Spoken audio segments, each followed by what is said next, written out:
Buenas, buenas, mis queridos oyentes. Sean todos bienvenidos a su programa de confianza. ¿Qué pasó ahí? Pipe, para ti y para todos, ¿no les ha pasado que de repente se han hecho preguntas raras? Como la de cómo comenzó esto del periodismo, o quién fue el primero en que se le ocurrió hacer e imprimir hojas de papel en blanco. Es cierto, vale.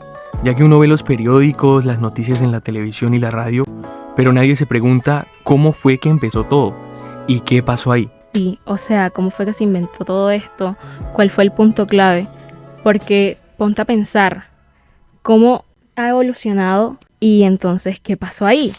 Y vale, eso es justo lo que vamos a responder hoy. Acompáñenos en este viaje al pasado para saber qué fue lo que pasó en los inicios del periodismo. Para empezar, vamos a retroceder en el tiempo donde el periodismo no nace con los periódicos, sino con la necesidad humana de comunicar los hechos relevantes de sus épocas. Claro, ya que en la Edad Media las noticias eran enviadas y realizadas de forma oral por los pregoneros, que eran estas personas que se usaban para transmitir la información, los decretos reales y esos sucesos legales. Concuerdo contigo, pero hoy tenemos el honor de contar con Jaime José Figuerón, doctor en Historia de la Universidad de Oxford y autor de varios libros aclamados sobre procesos sociales y políticos, reconocido por su enfoque innovador y su capacidad para conectar el pasado con el presente. Bienvenido, doctor Figueroa. Hola, buenas a todos y gracias a ustedes por la invitación.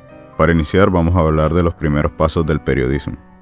Antes de la imprenta, los libros y los documentos que se copiaban a mano, que es donde surgieron las primeras apariciones, que eran publicaciones ocasionales con hojas informativas sobre eventos políticos y comerciales.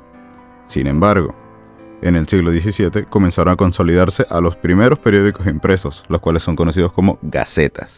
Pero las gacetas, eso suena bastante elegante. ¿Cómo eran, doctor?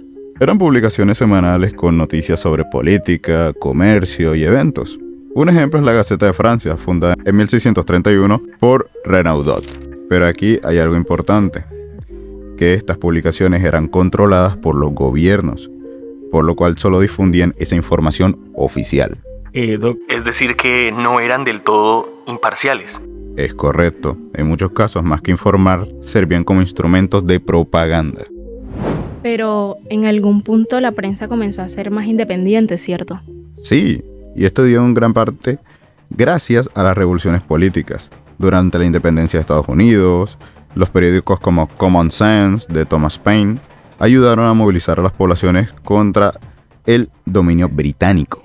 O sea que pasó algo similar en la Revolución Francesa. He leído que los periódicos jugaron un papel importante en la caída de la monarquía. Totalmente, vale. Yo he estado investigando y tengo conocimiento que publicaciones difundieron ideas revolucionarias y críticas contra la monarquía. Uno de esos momentos en los que el periodismo dejó de ser solo un medio de información y se convirtió, señoras y señores, en un arma política y social. O sea que el periodismo ya no solo contaba lo que pasaba, sino que también influenciaba la historia. Bueno, todavía tengo una duda. ¿Qué fue lo que le permitió a la prensa que se volviera tan masiva, al tanto de que se expandiera por todo el mundo? Precisamente por un suceso histórico, la Revolución Industrial. Por allá en el siglo XIX, como la imprenta rotativa y el telégrafo, las noticias empezaron a circular a una velocidad nunca antes vista. Y ahí es donde nacieron los periódicos más populares de hoy en día, ¿no? ¿Verdad? Exacto. En Estados Unidos, The New York Sun fue uno de los primeros en vender sus periódicos a solo 1 centavo. Su idea era hacer que la información fuera accesible para todos. Ok, también apareció Joseph Pulitzer, quien con The World revolucionó el periodismo al incluir filtraciones y reportajes de investigación. Algo increíble, ¿no? Sí, con la competencia entre periódicos, muchos empezaron a priorizar noticias llamativas sobre la precisión. Es lo que se conoce como el periodismo amarillo. Sin embargo, no todo fue positivo, ya que esta competencia hizo que el crecimiento del periodismo amarillo fuera un estilo sensacionalista que priorizaba el impacto sobre la sinceridad. O sea, que ya desde esta época escribían noticias exageradas para vender más. En efecto. Bueno, pero a raíz de todo esto evolucionamos hacia una era más mediática, de constantes cambios, ¿no? Sí, pero no solo eso. La competencia de diarios fue feroz. como animales en una selva. Los titulares eran exagerados para captar la atención. ¿Te acuerdas del amarillismo? Claro, sí. Luego de que llegó la radio, el cambio fue al instante. La gente podía enterarse de las noticias a tiempo real. Totalmente. La radio no solo trajo inmediatez, sino también emoción. La voz humana conectada de una forma que el papel no podía. Durante la Segunda Guerra Mundial, por ejemplo, las transmisiones en vivo mantenían a todos al borde del asiento. Fue un cambio cultural enorme. Vaya, pero qué interesante. Y justo cuando la radio estaba en su máximo apogeo, ¡pum!, llegó la televisión. Exacto, vale. Y así cuando cambia todo, imágenes en movimiento y testimonios visuales, pero todo con el fin de mantener al espectador sumergido en ese movimiento periodístico. Y fue entonces que el mundo comenzó a verse a sí mismo. Pero, doctor, una pregunta. ¿Cómo fue que afectó esto la credibilidad de las noticias? Porque ver para creer, ¿no?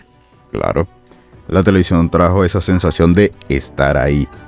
Pero también comenzó la era del espectáculo informativo, que no solo se trataba de informar, sino de captar una audiencia, por lo que el periodismo empezó a competir por el entretenimiento. Y luego, imagínate, llegó el internet. Sí, la información dejó de tener horarios. Las noticias a 24 horas surgieron, las redes sociales, y todo comenzó también como el periodismo ciudadano, ¿no? Sí, a la final cualquiera con un teléfono podía convertirse en reportero, pero también abrió la puerta a la desinformación. Doc, ¿cómo ve ese cambio? Es un arma de doble filo. Por un lado, democratizó la información, pero al mismo tiempo hizo más difícil distinguir la verdad de las opiniones o incluso de las mentiras. La responsabilidad recae ahora no solo en los periodistas, sino también en los lectores. Y ahí está el reto actual. En un mar de información, saber navegar es clave. Definitivamente. Desde los periódicos hasta los clics digitales, el periodismo ha cambiado, pero su esencia sigue ahí. Bueno, fue un placer haberlo tenido en el capítulo de hoy. A ustedes por la invitación y espero que todos hayan aprendido un poco más de lo que es periodismo. Y me despido con una frase. Las facilidades que a día de hoy tenemos, casi cualquier persona puede ser periodista. Así es, doctor. Y si tú, que me estás oyendo, tienes la necesidad de comunicar algo, la situación que te rodee o alguna situación X de tu vida cotidiana, coméntaselo al mundo y a nosotros, para así mismo nosotros enterarnos. Y esto fue todo en un capítulo más de ¿Qué pasó ahí?